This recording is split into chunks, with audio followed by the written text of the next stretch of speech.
Praise the lord. ಪ್ರಿಯರೇ, ಈ ದಿನದಲ್ಲಿ ನಾವು ಆತ್ಮೀಯ ಜೀವನ ಈ ಒಂದು ಪರಿಚರ್ಯದಲ್ಲಿ ನಾವು ಧ್ಯಾನಿಸುವುದಾದರೆ, ದೇವರಿಗೆ ಅಶುದ್ಧವಾದದ್ದು ಯಾವುದು? ದೇವರಿಗೆ ಅಶುದ್ಧವಾದದ್ದು ಯಾವುದು? ಇದ್ರ ಬಗ್ಗೆ ಈ ದಿನದಲ್ಲಿ ನಾವು ತಿಳಿದುಕೊಳ್ಳೋಣ. ಪ್ರಿಯರೇ, ಈಗ ಯೆಶಾಯನ ಬರೆದ ಗ್ರಂಥ 29ನೇ ಅಧ್ಯಾಯ 13-14 ವಚನಗಳು ಏನು ಹೇಳುತ್ತವೆ ಎಂಬುದಾಗಿ ನಾವು ನೋಡಿಕೊಳ್ಳೋಣ. ಯೆಹೋವನು ಹೇಳುವುದೇನೆಂದರೆ, ಈ ಜನರು ಮಾತಿನಿಂದ ನನ್ನನ್ನು ಸನ್ಮಾನಿಸಿ ತುಟಿಯಿಂದ ನನ್ನನ್ನು ಧ್ಯಾನಿಸುತ್ತಾರೆ. ಮನಸ್ಸನ್ನು ದೂರ ಮಾಡಿಕೊಂಡು ಬಾಯಿಪಾಠವಾಗಿ ಕಲಿತಿರುವ ಮನುಷ್ಯರ ಆಜ್ಞೆಗೆ ಸರಿಯಾದ ಭಯಭಕ್ತಿಯನ್ನು ಮಾತ್ರ ನನ್ನಲ್ಲಿಡುತ್ತಾರೆ. ಪ್ರಿಯರೇ, ಈ ಒಂದು ವಚನವನ್ನು ನಾವು ನೋಡಿದ್ರೆ, ಈ ಒಂದು ಮುಖ್ಯ ಭಾಗವನ್ನು ನೋಡಿದ್ರೆ, ಮೂಢರ ಭಕ್ತಿ, ಇಂಥ ಭಕ್ತಿಯು ದೇವರಿಗೆ ಅಶುದ್ಧವಾಗಿದೆ ಎಂಬುದಾಗಿ ನಾವು ನೋಡಬಹುದು. ಪ್ರಿಯರೇ, ಮೂಢರ ಭಕ್ತಿ, ಮೂಢನಾಗಿ ಆತನು ಜೀವಿಸಿ ಮೂಢನಾಗಿ ಇರುವಂಥ ಆತನ ಭಕ್ತಿಯನ್ನು ದೇವರಿಗೆ ತೋರ್ಪಡಿಸಿದರೆ ಅದು ದೇವರಿಗೆ ಅಸಹ್ಯಕರವಾಗಿರುತ್ತದೆ. ದೇವರಿಗೆ ಅಶುದ್ಧವಾದುದು ಯಾವುದು ಅನ್ನೋ ಒಂದು ವಿಷಯದ ಬಗ್ಗೆ ನಾವು ನೋಡಿದ್ರೆ, ಪ್ರಿಯರೇ, ಈ ಜನರು ಮಾತಿನಿಂದ ನನ್ನನ್ನು ಸನ್ಮಾನಿಸ್ತಾರೆ. ಈ ಜನರು ಯಾವುದರಿಂದ ನನ್ನನ್ನು ಸನ್ಮಾನಿಸ್ತಾರೆ? ಮಾತಿನಿಂದ ನನ್ನನ್ನು ಸನ್ಮಾನಿಸಿ, ಇಲ್ಲಿ ನಾವು ನೋಡ್ತೇವೆ, ಮಾತಿನಿಂದ ನನ್ನನ್ನು ಸೇವಿಸಿ, ಪ್ರಿಯರೇ, ತುಟಿಯಿಂದ ನನ್ನನ್ನು ಸನ್ಮಾನಿಸುತ್ತಾರೆ. ಇಲ್ಲಿ ಪ್ರಿಯರೇ, ನಾವು ತುಟಿಯಿಂದ ನನ್ನನ್ನು ಸನ್ಮಾನಿಸುತ್ತಾರೆ, ಮನಸ್ಸು ದೂರ ಮಾಡಿಕೊಂಡು ಬಾಯಿಪಾಠವಾಗಿ ಕಲಿತಿರುವ ಮನುಷ್ಯರ ಆಜ್ಞೆಗೆ ಸರಿಯಾಗಿ ಭಯಭಕ್ತಿಯನ್ನು ಮಾತ್ರ ನನ್ನಲ್ಲಿಡುತ್ತಾರೆ. ಮನುಷ್ಯರು ಕಲಿತಿರುವ ಆ ಬಾಯಿಪಾಠ ವಚನಗಳಾಗಲಿ, ಇಲ್ಲ ಆ ಸಂಪ್ರದಾಯಗಳಾಗಲಿ, ಇಲ್ಲ ಆ ಒಂದು ಮಾತುಗಳನ್ನಾಗಲಿ ಅನೇಕರು ಹೇಳಲಿಕ್ಕೆ ಇಷ್ಟಪಡ್ತಾರೆ. ಆದರೆ ಅದನ್ನು ಮಾತ್ರನೇ ಇವರು ನನ್ನಲ್ಲಿಡುತ್ತಾರೆ, ಆ ಒಂದು ಮಾತಿನ ಭಕ್ತಿಯನ್ನೇ ನನ್ನಲ್ಲಿಡುತ್ತಾರೆ. ಹೀಗಿರುವುದರಿಂದ ನಾನು ಜನರ ಮಧ್ಯದಲ್ಲಿ ಅಧಿಕ ಆಶ್ಚರ್ಯ ಅದ್ಭುತವೂ ಆದ ಕಾರ್ಯಗಳನ್ನು ಇನ್ನೂ ಮಾಡುವೆನೋ. ಇವರ ಜ್ಞಾನವು ಅಳೆಯುವುದು, ವಿವೇಕಿಗಳ ವಿವೇಕವು ಅಡಗುವುದು ಎಂದು ಹೇಳಿದನು. ಪ್ರಿಯರೇ, ಇಲ್ಲಿ ನಾವು ಈ ಒಂದು ಭಾಗದಲ್ಲಿ ನಾವು ನೋಡ್ತಾ ಇದ್ರೆ, ಅನೇಕರು ಬಾಯಿಂದ ದೇವರನ್ನು ಆರಾಧಿಸ್ತಾರೆ, ಅನೇಕರು ತುಟಿಗಳಿಂದ ದೇವರನ್ನು ಸನ್ಮಾನಿಸ್ತಾರೆ. ಆದರೆ ಇವರ ಮನಸ್ಸು, ಹೃದಯವು ಏನಾಗಿದೆ?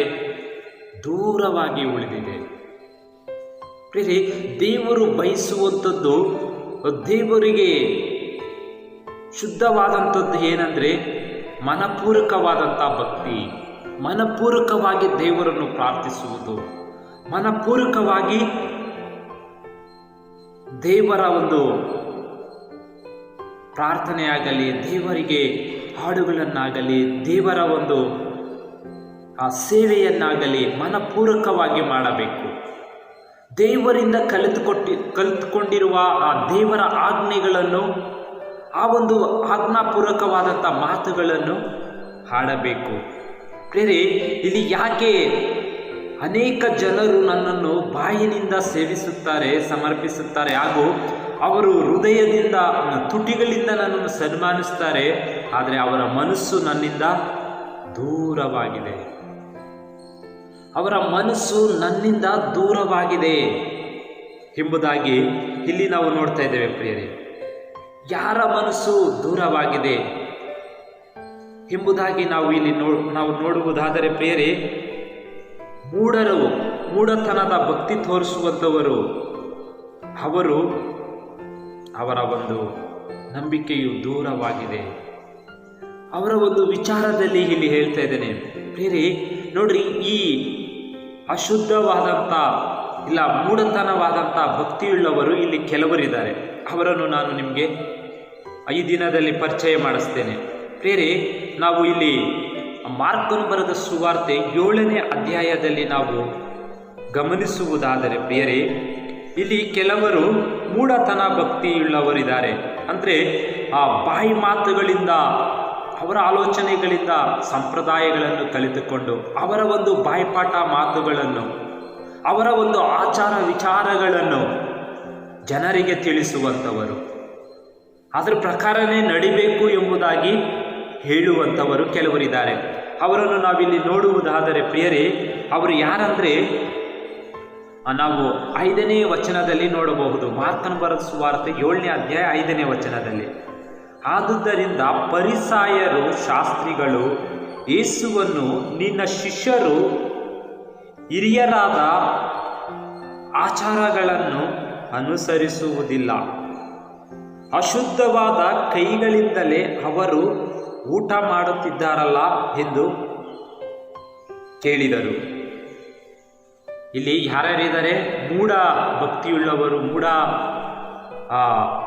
ಮೂಢರಾಗಿ ದೇವರನ್ನು ಸನ್ಮಾನಿಸುವಂಥವರು ಇವರು ಫರಿಸಾಯರು, ಶಾಸ್ತ್ರಿಗಳು.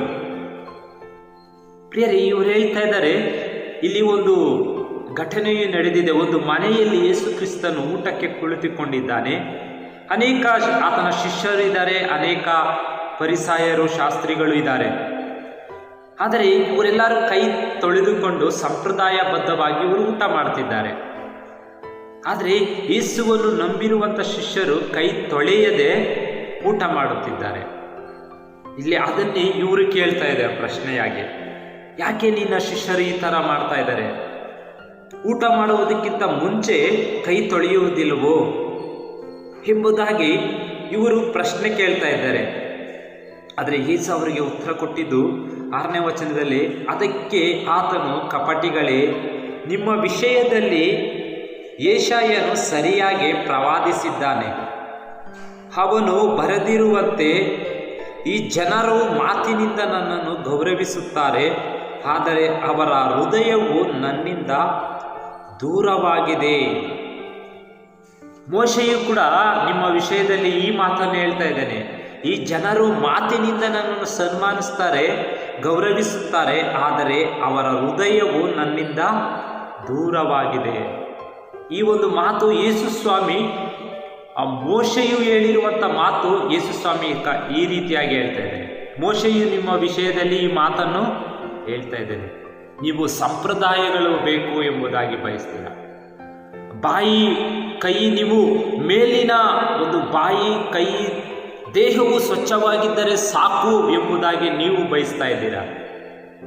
ಆದರೆ ಅದರ ಸಲುವಾಗಿಯೇ ಈ ಮಾತನ್ನು ಮೋಶೆ ಹೇಳ್ತಾ ಇರೋದು, ನೀವು ನಿಮ್ಮ ದೇಹವನ್ನು ಸ್ವಚ್ಛವಾಗಿದ್ದರೆ ಸಾಕು, ಹೃದಯವು, ಮನಸ್ಸು ಮಲಿನವಾಗಿದ್ದರೆ ಏನು ಪರವಾಗಿಲ್ಲ ಅಂತ ನೀವು ಅನ್ಕೊಳ್ತಾ ಇದ್ದೀರಾ. ಅದಕ್ಕೆ ನೀವು ಕಪಟಿಗಳು. ಮನಸ್ಸು, ಹೃದಯವನ್ನು ಮೊದಲು ಶುದ್ಧ ಮಾಡಿಕೊಳ್ಳಿರಿ. ನಿಮ್ಮ ಹೃದಯವನ್ನು, ಮನಸ್ಸನ್ನು, ಅದನ್ನು ನೀವು ಶುದ್ಧ ಮಾಡಿಕೊಂಡರೆ, ಯಾವ ಒಂದು ಕೈ ತೊಳೆಯದೆ ಊಟ ಮಾಡುವುದರಿಂದ ನಿಮ್ಮ ದೇಹವು, ನಿಮ್ಮ ಮನಸ್ಸು, ನಿಮ್ಮ ಹೃದಯವು ಅಶುದ್ಧವಾಗುವುದಿಲ್ಲ ಎಂಬುದಾಗಿ ಅವರಿಗೆ ಪ್ರಕಟಪಡಿಸ್ತಾ ಇದ್ದೇನೆ. ಪ್ರಿಯರೇ, ಇಲ್ಲಿ ನಾವು ಇನ್ನೊಂದು ವಚನವನ್ನು ನೋಡಿದ್ರೆ 7ನೇ ವಚನ, ಮನುಷ್ಯರು ಕಲ್ಪಿಸಿದ ಕಟ್ಟಡಗಳನ್ನೇ ಉಪದೇಶವನ್ನಾಗಿ ಅವರು ಬೋಧಿಸುವುದರಿಂದ ನನಗೆ ಆರಾಧನೆ ಮಾಡುವುದು ವ್ಯರ್ಥ. ಮನುಷ್ಯರು ಕಲ್ಪಿಸಿದ ಕಟ್ಟಡಗಳನ್ನೇ ಉಪದೇಶ ಮಾಡುತ್ತಾ ಬೋಧಿಸುವುದರಿಂದ ನನಗೆ ಆರಾಧನೆ ಮಾಡುವುದು ವ್ಯರ್ಥ. ಮನುಷ್ಯರು ಏನು, ಮನುಷ್ಯನ ಸಂಪ್ರದಾಯಗಳು, ಮನುಷ್ಯನ ಮಾತುಗಳು, ಅವುಗಳನ್ನು ಆಧಾರ ಮಾಡಿಕೊಂಡು ಅವುಗಳನ್ನು ಬೋಧಿಸುವುದಾದರೆ, ನೀವು ಅವನ್ನು ಕೇಳಿ ಜೀವಿಸುವುದಾದರೆ ನೀವು ಮಾಡುವ ಆರಾಧನೆಯು ವ್ಯರ್ಥವೆಂಬುದಾಗಿ ಇಲ್ಲಿ ಹೇಳ್ತಾ ಇದ್ದೇನೆ. ನೀವು ದೇವರ ಆಜ್ಞೆಯನ್ನು ಬಿಟ್ಟು ಮನುಷ್ಯರ ನೇಮಿಸಿದ ಸಂಪ್ರದಾಯಗಳನ್ನೇ ಬಿಡದೆ ಹಿಡಿದುಕೊಂಡಿದ್ದೀರಿ ಎಂದು ಹೇಳಿದನು. ದೇವರ ಆಜ್ಞೆಯನ್ನು, ದೇವರ ಮಾತುಗಳನ್ನು ನೀವು ಅವುಗಳ ಅನುಸಾರವಾಗಿ ನೀವು ಜೀವಿಸದೆ ಮನುಷ್ಯನು ನೇಮಿಸಿದ ಸಂಪ್ರದಾಯಗಳನ್ನು ನೀವೇನ್ ಮಾಡಿದ್ದೀರಾ? ಹಿಡಿದುಕೊಳ್ಳಿದ್ದೀರಾ. ಹಾಗಾದ್ರೆ ಮನುಷ್ಯನನ್ನು ಒಲೆ ಮಾಡುವುದು ಯಾವುದು?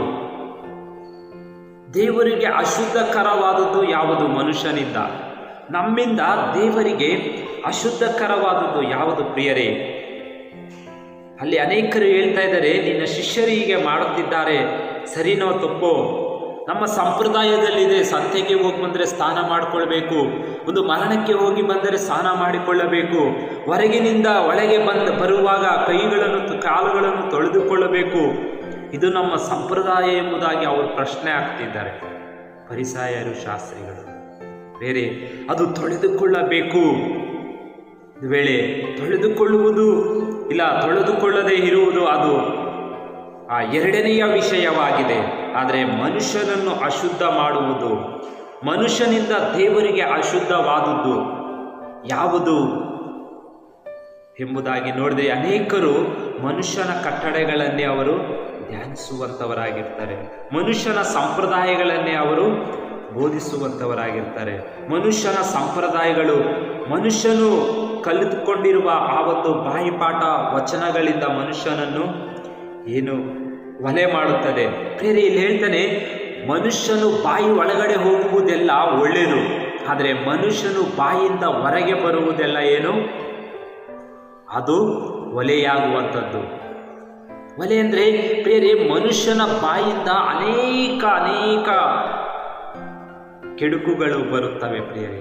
ಮನುಷ್ಯನ ಬಾಯಿಂದ ಬರುವಂಥದ್ದು ಅನೇಕರನ್ನು ನಾಶನಕ್ಕೆ ತರುವಂಥದ್ದು, ನಾಶನಪಡಿಸುವಂಥದ್ದು, ಅನೇಕರನ್ನು ಗಾಯಪಡಿಸುವಂಥದ್ದು, ಅನೇಕರಿಗೆ ನಿರುತ್ಸಾಹ ತರುವಂಥದ್ದು, ಅನೇಕರನ್ನು ಶಾಪಕ್ಕೆ ಗುರಿ ಮಾಡುವಂಥದ್ದು. ಅದಕ್ಕೆ ಬಾಯಿಯೊಳಗಿನಿಂದ ಹೋಗುವುದು. ಇವಾಗ ಇವರು ಕೈ ತೊಳೆದೇ ಊಟ ಮಾಡಿದ್ದಾರೆ, ಅದರಿಂದ ಮನುಷ್ಯನನ್ನು ಏನು ಒಲೆ ಮಾಡುವುದಿಲ್ಲ, ಇಲ್ಲ ಅಶುದ್ಧವಾಗುವುದಿಲ್ಲ. ಆದರೆ ಅವನ ಬಾಯಿಂದ ಹೊರಗೆ ಬರುವಂಥದ್ದು ಅದು ಮನುಷ್ಯನನ್ನು ಅಶುದ್ಧ ಮಾಡುತ್ತದೆ ಎಂಬುದಾಗಿ ಇಲ್ಲಿ ದೇವರು ಅವರಿಗೆ ಸ್ಪಷ್ಟಪಡಿಸಿಕೊಂಡು, ಕಡೆಯದಾಗಿ ಆತನು 21ನೇ ವಚನದಲ್ಲಿ, ಮಾರ್ಕ 7:21 ಒಂದು ಮಾತು ಹೇಳ್ತಾನೆ, ಒಳಗಿನಿಂದ ಅಂದರೆ ಮನುಷ್ಯನ ಹೃದಯದೊಳಗಿನಿಂದ ಬರುವ ದುರಾಲೋಚನೆಗಳು, ಅದರ ಕಳ್ಳತನ, ಕೊಲೆ, ವ್ಯಭಿಚಾರ, ದುರಾಶೆ, ಕೆಡುಕುತನ, ಮೋಸ, ಕಾಮಾಭಿಲಾಷೆ, ಹೊಟ್ಟೆ ಕಿಚ್ಚು, ಅಪನಿಂದೆ, ಗರ್ವ, ಬುದ್ಧಿಗೆಡುತನ ಇವೇ ಮೊದಲಾದವುಗಳು ಹೊರಡುತ್ತವೆ. ಅಂದರೆ ಇವೆಲ್ಲ ಮನುಷ್ಯನಿಂದ ಹೊರಡುತ್ತವೆ. ಇವೆಲ್ಲದರಿಂದ ಮನುಷ್ಯನು ಏನಾಗ್ತಾನೆ? ಒಲೆಯಾಗ್ತಾನೆ. ಮನುಷ್ಯನಿಂದ ಹೊರಡುವಂಥದ್ದು ಕಳ್ಳತನ, ದುರಾಲೋಚನೆಗಳು ಹಾಗೂ ಕೊಲೆ, ವ್ಯಭಿಚಾರ, ದುರಾಶೆ, ಕೆಡುಕುತನ, ಮೋಸ, ಕಾಮಾಭಿಲಾಷೆ, ಹೊಟ್ಟೆ ಕಿಚ್ಚು, ಅಪನಿಂದೆ, ಗರ್ವ, ಬುದ್ಧಿಗೇಡುತನ ಇವೆಲ್ಲ ಮನುಷ್ಯನಿಂದ ಹೊರಗೆ ಬರುತ್ತವೆ. ಇವೆಲ್ಲವೂ ಮನುಷ್ಯನ ದೇಹದಲ್ಲಿ ಹುಟ್ಟಿ ಮನುಷ್ಯನ ಆಚೆಗೆ ಬರುತ್ತವೆ. ಇದರಿಂದ ಮನುಷ್ಯನನ್ನು ಅಶುದ್ಧ ಮಾಡುತ್ತದೆ ಹಾಗೂ ದೇವರನ್ನು ಕೂಡ, ದೇವರಿಗೆ ಮನುಷ್ಯನಿಂದ ಇದು ಅಶುದ್ಧವಾಗಿ ಕಾಣಿಸುತ್ತದೆ ಬೇರೆ. ಅದಕ್ಕೆ ಆತನು ಹೇಳ್ತಾ ಇರೋದು, ಮೋಶೆಯು ನೀವು ನನ್ನನ್ನು ಬಾಯಿಂದ ತುಟಿಗಳಿಂದ ಮಾತ್ರನೇ ಸನ್ಮಾನಿಸ್ತೀರಾ, ಮನಸ್ಸಿನಿಂದ ಹೃದಯದಿಂದ ನನ್ನನ್ನು ಸನ್ಮಾನಿಸುವುದಿಲ್ಲ, ನನ್ನನ್ನು ಆರಾಧಿಸುವುದಿಲ್ಲ, ನನ್ನನ್ನು ಪ್ರೀತಿಸುವುದಿಲ್ಲ. ನನ್ನ ಆಜ್ಞೆಗಳು ಏನು ಹೇಳಿದವೋ ಅದರ ಪ್ರಕಾರ ನೀವು ಜೀವಿಸದೆ ಮನುಷ್ಯರು ಕಲ್ಪಿಸಿದ ಆ ಒಂದು ಮಾತುಗಳು, ಮನುಷ್ಯರು ಹೇಳುವ ಆ ಒಂದು ಸಂಪ್ರದಾಯದ ಮಾತುಗಳು, ಮನುಷ್ಯರು ಕಲ್ಪಿಸಿಕೊಂಡು ಹೇಳಿರುವಂಥ ಆ ಒಂದು ವಿಷಯಗಳ ಮೇಲೆ ನೀವು ಮನಸ್ಸಿಡಿದು ಅವುಗಳನ್ನು ಮಾತ್ರ ನೀವು ಹಿಡಿದುಕೊಡ್ತೀರಾ. ಆದರೆ ಅವನ್ನೆಲ್ಲ ನೀವು ಹಿಡಿದುಕೊಳ್ಳುವುದು ಇವೆಲ್ಲವನ್ನು ಮನುಷ್ಯನನ್ನು ಅಶುದ್ಧ ಮಾಡುವಂಥದ್ದು ಬೇರೆ. ಮಾರ್ಕ 7:21-22 ವಚನಗಳಲ್ಲಿ ಬರೆದಿದೆ. ಅದು ಮನುಷ್ಯನನ್ನು ಒಲೆ ಮಾಡುತ್ತದೆ. ಹಾಗೂ 23ರಲ್ಲಿ ಕೂಡ ಆತನು ಹೇಳ್ತಾನೆ, ಈ ಎಲ್ಲ ಕೆಡುಕುಗಳು ಮಾನವನ ಅಂತರಂಗದಿಂದಲೇ ಉದ್ರೇವಿಸಿ ಅವನನ್ನು ಅಶುದ್ಧ ಮಾಡುತ್ತದೆ ಎಂದನು. ಇವೆಲ್ಲವೂ ಕೂಡ ಮನುಷ್ಯನನ್ನು ಅಶುದ್ಧ ಮಾಡುತ್ತವೆ. ಇವೆಲ್ಲವೂ ಮನುಷ್ಯನ ದೇಹದಲ್ಲಿ ಉದ್ರೇಕಿಸಿ ಆತನನ್ನು ಆ ಒಂದು ಪಾಪವು ಪ್ರೋತ್ಸಾಹಿಸಿ ಮನುಷ್ಯನನ್ನು ಅಶುದ್ಧ ಮಾಡುತ್ತದೆ. ಬೇರೆ ಈ ದಿನದಲ್ಲಿ ಅಂಶವನ್ನು ನಾವು ನೋಡುವುದಾದರೆ ದೇವರಿಗೆ ಅಶುದ್ಧವಾದುದು ಯಾವುದಂದ್ರೆ ಇವೆಲ್ಲವುಗಳು ಮನುಷ್ಯನಿಗೆ, ದೇವರಿಗೆ ಅಶುದ್ಧ, ಹಾಗೂ ನಮಗೂ ಕೂಡ ಅದು ನಮ್ಮ ದೇಹಕ್ಕೆ ಅಶುದ್ಧವಾಗಿದೆ. ನಮ್ಮ ಬಾಯಿಂದ ಹೊರಡುವುದು ಈ ದಿನದಲ್ಲಿ ಏನು ಹೊರಡ್ತಾ ಇದೆ, ಏನು ಮಾತನಾಡ್ತಾ ಇದ್ದೇವೆ, ಹೇಗೆ ಜೀವಿಸ್ತಾ ಇದ್ದೇವೆ, ಅದನ್ನು ನಾವು ಪರೀಕ್ಷೆ ಮಾಡಿಕೊಳ್ಬೇಕಾಗಿದೆ ಪ್ರಿಯರೇ. ಅದಕ್ಕೆ ಅಲ್ಲಿ ಕಪಟಿಗಳು, ನೀವು ನಿಮ್ಮ ಬಾಯಿ ಒಳಗಡೆ ಹೋಗಿರುವುದು ಒಳ್ಳೆಯದು, ಬಾಯಿಂದ ಆಚೆ ಬರುವುದು ಅದು ಅಶುದ್ಧವಾದದ್ದು.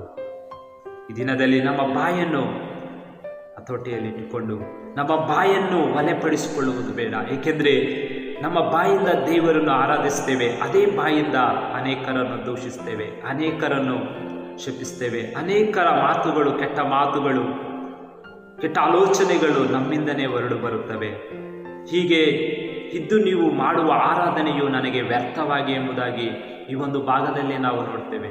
ಅಂಥ ಆರಾಧನೆಯು, ನೀವು ನನ್ನನ್ನು ಆರಾಧಿಸುವುದಾದರೆ ಆ ಆರಾಧನೆಯು ವ್ಯರ್ಥವು ಎಂಬುದಾಗಿ, ನೀವು ಮಾಡುವ ಪ್ರಾರ್ಥನೆಯು, ನೀವು ಮಾಡುವ ವಿಜ್ಞಾಪನೆಯು, ನೀವು ಹೇಳುವ ಸಾಕ್ಷಿಗಳು, ನೀವು ಹೇಳುವ ನಂಬಿಕೆಯು, ನೀವಿಟ್ಟಿರುವ ವಿಶ್ವಾಸವು ಎಲ್ಲವೂ ಕೂಡ ವ್ಯರ್ಥವಾಗಿ ಹೋಗುತ್ತದೆ.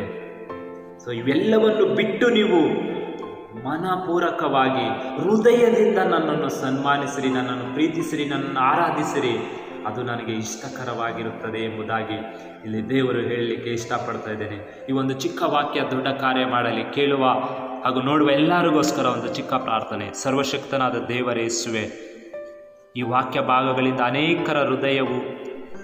ಅನೇಕರ ಹೃದಯದ ಮನಸ್ಸು ಏಕಸ್ಥಿರವಾಗಿರಲಿ.